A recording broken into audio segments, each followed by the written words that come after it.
پہاڑی زبان میں اپڈیٹ سنیے۔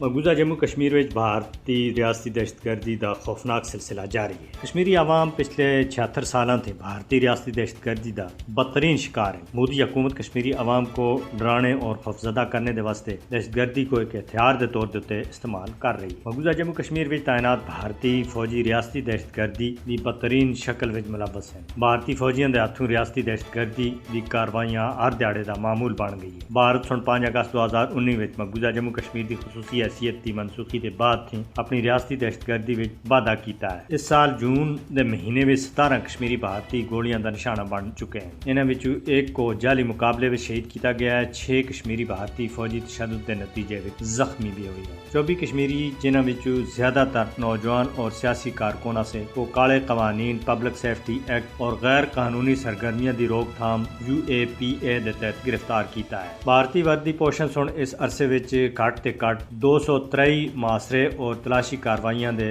وچکار گھراں وچ بھان توڑ اور بسکیناں دے اوتے تشدد کرنے کے علاوہ ایک خاتون دے نال چھیڑ چھاڑ بھی کیتا ہے۔ اس طرح 5 اگست 2019 دے بعد بھارتی فوجیاں دے ہاتھوں 780 کشمیری اور بچے بھارتی دہشت گردی دی بینڈ چڑھے ہیں۔ جنوری 1989 تے کین کے 3 جون 2023 تک 96,213 کشمیری بھارتی بربریت کے نتیجے وچ اپنی جاناں تھیں ہاتھ تو بیٹھے ہیں۔ 1 لاکھ تے زیادہ بچے یتیم، 22,000 خواتین بیوہ جبکہ ہزاراں لوگ معذور ہو چکے ہیں۔ مقبوضہ جموں کشمیر وچ بھارت دی خون آلود پالیسی دے ذریعے کشمیری عوام کو محکوم بنانے دی کوشش کدی کامیاب نہیں ہو سکتی۔ دنیا میں جڑے لوگ حقیقی طور تے انسانی وقار اور عزت تے یقین رکھتے ہیں انہاں کو مظلوم اور جذبہ آزادی دے سرشار کشمیری عوام دی مدد دے واسطے اگے آنا چاہیے۔ مقبوضہ جموں کشمیر وچ انسانیت دے خلاف جرائم دے تے دنیا کو بھارتی حکومت اور اس دے دہشت گرد فوجیاں دے خلاف بغیر کسی تاخیر دے کاروائی کرنی چاہیے۔ عالمی برادری مقبوضہ جموں کشمیر وچ بھارتی ریاستی دہشت گردی دا نوٹس کہنا ہے تاکہ کشمیری عوام بھی آزاد فضا وچ ساہ کہن سکن، جڑا انہاں دا بنیادی اور عالمی سطح تے تسلیم کیتا ہوا انسانی حق ہے۔